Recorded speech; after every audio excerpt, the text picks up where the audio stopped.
Olá, pessoal! No vídeo de hoje eu queria comentar uma frase. Sim, eu vou fazer um vídeo inteiro para comentar só uma frase, para a gente ver como a gente generaliza situações e como às vezes uma frase que parece bonita pra gente pode atrapalhar a nossa vida. E a frase que eu quero comentar hoje com vocês é: nunca confunda a reação do oprimido com a violência do opressor. Essa é uma frase que traz uma crença totalmente negativa pra gente, porque vai fazer a gente viver uma vida reativa e não criativa. Vamos começar entendendo a cabeça de um opressor.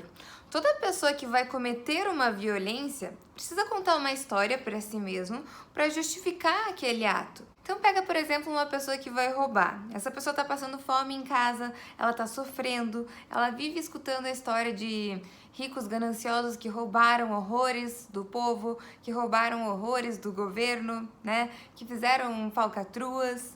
E o que essa pessoa pensa? Essas pessoas estão me fazendo passar fome. Então não tem problema eu roubar delas.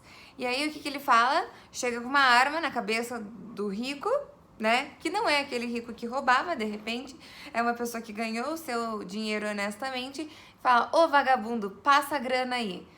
Esse bandido, ele acredita que aquele cara que ele tá assaltando é um vagabundo. É essa história que ele criou para si mesmo para justificar o ato dele de roubar. Existe um estudo que foi feito com os criminosos mais violentos da prisão. E esse estudo chegou à conclusão que a maior parte desses criminosos que são os mais violentos, eles oscilaram de casa em casa adotiva na infância. Isso sugere que eles tiveram um abandono emocional enorme e que eles não tinham muita sintonização com outras pessoas. E isso fez com que eles não fossem muito empáticos. Eles não tinham a habilidade nem de reconhecer os seus próprios sentimentos e nem de reconhecer os sentimentos das outras pessoas. Então, se eles já não reconheciam quando eles estavam com medo, quando eles estavam tristes, quando eles estavam ansiosos, eles vão ter um esforço muito menor e uma habilidade muito menor para reconhecer esses sentimentos em outras pessoas. É claro que eles sentiam essas coisas, mas por não reconhecer, eles acabavam contando histórias. Se o mundo virou contra mim, eu vou virar contra o mundo. Isso faz a gente ter uma percepção de que normalmente opressores são causados por opressores ou por uma opressão que eles viveram intensas ali na vida deles. Você veja, isso não justifica a violência que eles vão cometer após terem sido oprimidos, mas é ter sofrido essa opressão que faz com que eles inventem essa história na cabeça deles. Eu posso fazer isso porque eles fizeram isso para mim. Então, se o opressor ficar contando essa história, eu não posso confundir a reação do oprimido com a violência do opressor. A violência nunca vai acabar no mundo, porque sempre vai ter alguém sofrendo a violência de alguém que vai se tornar o violento depois. E a gente tem que entender que essas pessoas, elas não estão em plenas faculdades mentais. Elas não têm 100% de consciência do que elas estão fazendo. Muitas vezes elas sabem, tô cometendo um crime, mas elas não percebem a gravidade desse crime. Ou elas não percebem que aquela pessoa a quem elas estão abusando não merecia isso que elas estão fazendo. Às vezes eles criaram a história de que aquela pessoa merece passar por aquilo. Por isso, aquela frase da Bíblia em que Jesus fala: Pai, perdoa eles, pois eles não sabem o que fazem. Porque as pessoas que estão cometendo atos maldosos nem sempre estão em plenas faculdades mentais. Isso não significa que as pessoas não devem pagar pelos seus atos maldosos, mas não cabe a nós sermos os juízes dessas pessoas. Nós devemos julgar, sim, os atos. Então, julgue o assassinato, julgue o preconceito, julgue o machismo, mas não julgue as pessoas, porque você não sabe o que elas sofreram para agir da forma como elas agem hoje. Vamos trazer isso para uma esfera menor, para nossa vida pessoal. Se você reage à violência de outras pessoas, e essa violência não vai ser física, obviamente, porque se você estiver sofrendo uma violência física, você tem que sair do contato dessa pessoa que está te agredindo. Agora, se alguém foi grosseiro com você, se você reage a essa ofensa, você já passou a ser também opressor. Muitas vezes a gente é grosseiro sem perceber que a gente está sendo grosseiro. Claro que eu não estou falando aqui de pessoas que estão te xingando, que estão te ofendendo diretamente. né? Mas muitas vezes a gente não percebe isso nos nossos atos. E eu tenho certeza que você também faz isso. Em muitos casos você foi grosseiro já com outras pessoas sem perceber. E só depois você acabou se dando conta disso. Quando a gente reage a isso, a gente se tornou opressores também. E aí a gente entra em um estado de guerra. Até muitas guerras entre países é feito por causa disso. Um país está vendo que o outro está oprimindo, está se sentindo em risco, e aí eles entram em guerra. Nós não queremos isso para nossas vidas pessoais. Então, quando alguém for grosseiro com você, quando alguém tiver um comportamento com você que você não acha assertivo, não tenha o mesmo comportamento. Não faça a pessoa pagar na mesma moeda, porque senão você vai ficar num ciclo eterno dentro desse relacionamento. E o segundo ponto aqui, que é um argumento para você não reagir, é o seguinte: quando a gente reage a uma ação pejorativa de outra pessoa para com a gente passa a justificar a ação daquela pessoa. Então vamos supor que você está num relacionamento e você foi traído. Se você passa a se vingar dessa pessoa que te traiu, você vai passar a justificar as traições porque você também faz algo contra aquela pessoa. E aí você se mantém naquela relação por mais tempo. Se você não reage, é mais difícil conseguir fazer isso, não reagir. É mais difícil conseguir não se vingar.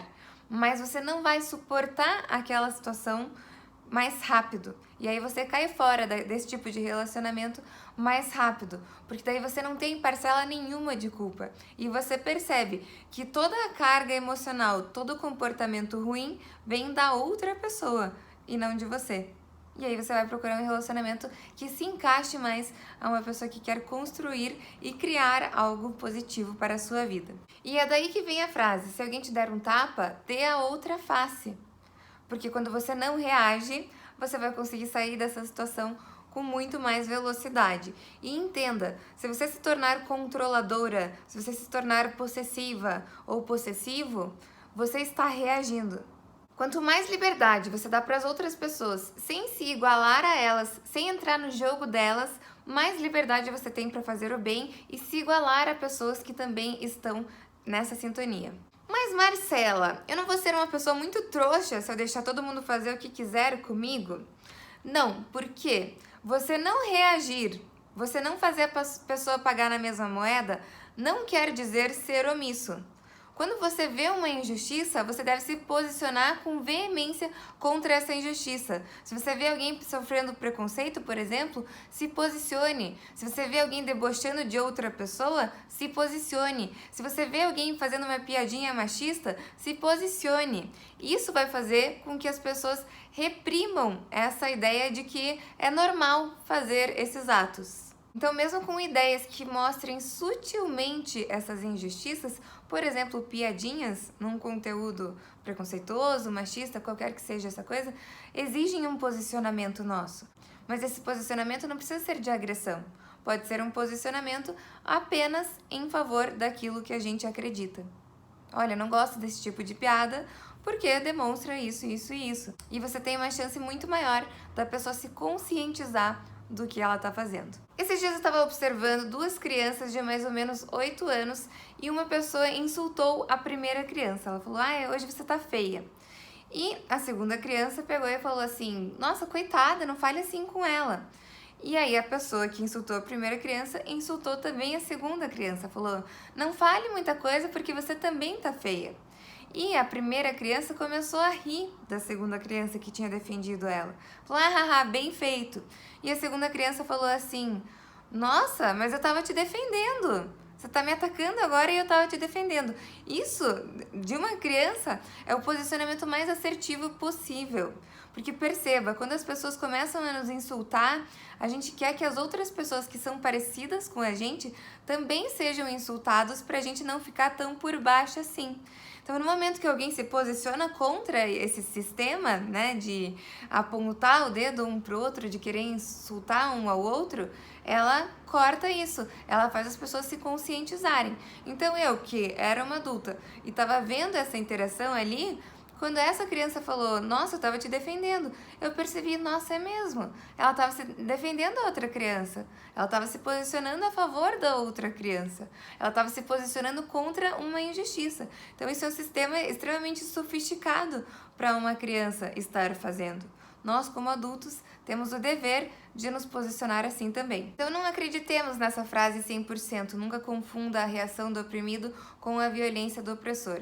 É claro que se você hoje sofre danos físicos, vá buscar ajuda e denuncie a pessoa que está te abusando fisicamente. Agora, não se iguale a esse tipo de pessoa, porque isso vai fazer com que esse tipo de situação se perpetue na sua vida. A reação é automática e ela faz com que a gente se sinta culpado pelo nosso comportamento não ter sido assertivo. A criação é quando você sabe o futuro que você quer viver e passa a se comportar da forma a atrair esse tipo de futuro. E vai se harmonizar com pessoas pacíficas, que são as pessoas que geralmente estão aptas a andar em direção à vida que elas querem.